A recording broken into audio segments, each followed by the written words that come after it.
Assalamualaikum warahmatullahi wabarakatuh. Perkenalkan, nama saya Alma Indriana dengan NIM C1C0201 akan menjelaskan tentang perpajakan yang meliputi cara dan sistem pemungutan pajak, penerapan pajak di Indonesia, tarif serta fungsi pajak. Baiklah, materi pertama yaitu penerapan pajak di Indonesia.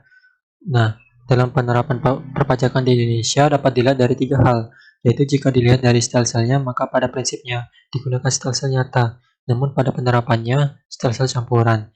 Awal tahun fiktif stelsel untuk keperluan pembayaran angsuran atau PPh hasil 25, akhir tahun digunakan stelsel nyata.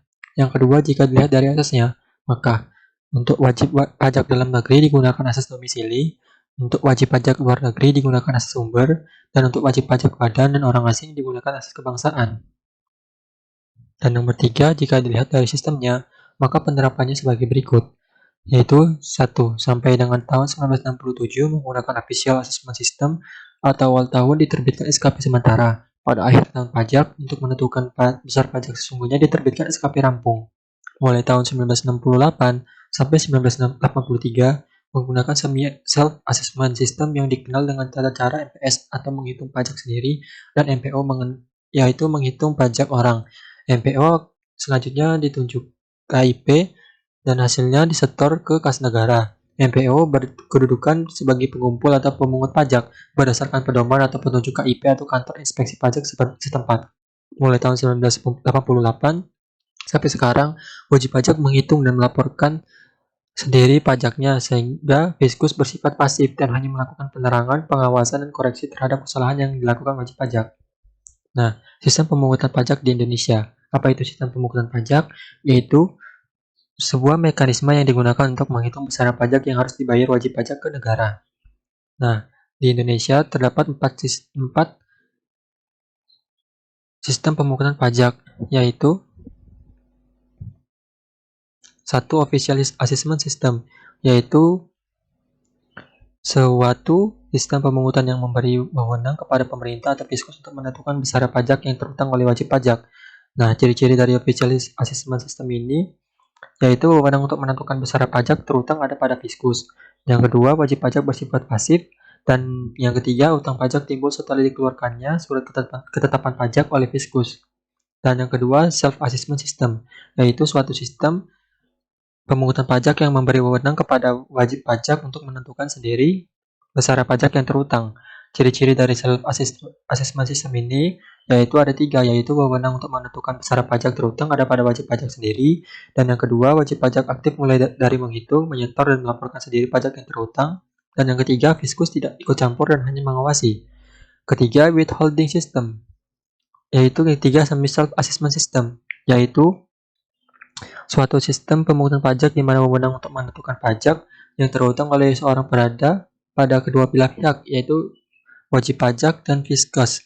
Dengan mekanisme pelaksanaan dalam sistem ini berdasarkan suatu anggapan bahwa wajib pajak pada awal tahun menaksir sendiri besar utang pajak yang harus dibayarkan, dan pada akhir tahun pajak besarnya terutang yang sesungguhnya ditetapkan oleh Fiskus. Yang keempat, withholding assessment system, yaitu suatu sistem pemungutan pajak yang memberi wewenang kepada pihak ketiga, bukan Fiskus dan bukan wajib pajak yang bersangkutan, untuk memotong dan memungut pajak yang terutang oleh wajib pajak. Cirinya yaitu wewenang memotong atau memungut pajak yang terutang ada pada pihak ketiga, yaitu pihak selain Fiskus dan wajib pajak. Selanjutnya, tarif pajak. Nah, untuk menghitung besaran pajak terutang yang harus dibayar wajib pajak, perlu diperhatikan dua unsur, yaitu jumlah dasar perhitungan dalam masing-masing undang-undang pajak atau yang lebih dikenal dengan istilah dasar pengenaan pajak dan tarif pajak. Nah, tarif pajak ini ada 4 jenis, yaitu tarif proporsional sebanding, yaitu tarif berupa persentase yang tetap terhadap berapapun jumlah yang dikenai pajak, sehingga besaran pajak yang terutang proporsional terhadap besaran nilai yang dikenai pajak.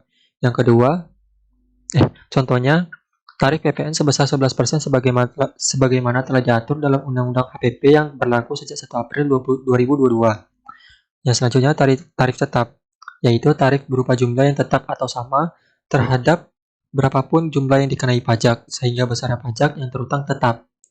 Seperti contoh, tarif bea materai untuk cek dan bilet giro dengan nilai nominal berapapun adalah Rp3.000. Dan yang ketiga, tarif progresif atau naik, yaitu persentase tarif yang digunakan semakin besar bila jumlah yang dikenai pajak semakin besar. Contohnya yaitu terdapat pada pengenaan PPh orang pribadi dalam Undang-Undang Nomor 7 Tahun 2021 tentang harmonisasi peraturan perpajakan atau UHPP. Dan selanjutnya tarif degresif atau menurun, yaitu persentase tarif yang digunakan semakin kecil bila jumlah yang dikenai pajak semakin besar. Tarif ini jarang dilakukan untuk negara-negara berkembang. Selanjutnya yaitu fungsi pajak. Pajak mempunyai peranan yang sangat penting dalam kehidupan bernegara, khususnya dalam pelaksanaan pembangunan, karena pajak merupakan sumber pendapatan negara untuk membiayai semua pengeluaran termasuk pengeluaran pembangunan. Nah, dari situ terdapat 4 fungsi pajak, yaitu 1. Budgeter, yaitu sebagai sumber pendapatan negara. Pajak berfungsi untuk membiayai pengeluaran negara, untuk menjalankan tugas-tugas rutin negara dan melaksanakan pembangunan negara membutuhkan biaya.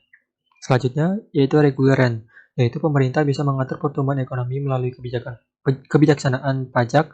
Dengan fungsi mengatur pajak ini bisa digunakan sebagai alat untuk mencapai tujuan. Yang ketiga yaitu stabilitas. Dengan adanya pajak, pemerintah memiliki dana untuk menjalankan kebijakan yang berhubungan dengan stabilitas harga sehingga inflasi dapat dikendalikan. Dan yang terakhir, fungsi retribusi atau pendapatan. Redistribusi pendapatan, yaitu pajak yang sudah dipungut oleh negara akan digunakan untuk membiayai semua kepentingan umum, termasuk juga untuk membiayai pembangunan sehingga dapat membuka kesempatan kerja yang pada akhirnya akan dapat meningkatkan pendapatan masyarakat. Baiklah, hanya itu saja yang dapat saya sampaikan. Mohon maaf jika ada kesalahan dalam penyampaian. Saya akhiri. Wassalamualaikum warahmatullahi wabarakatuh.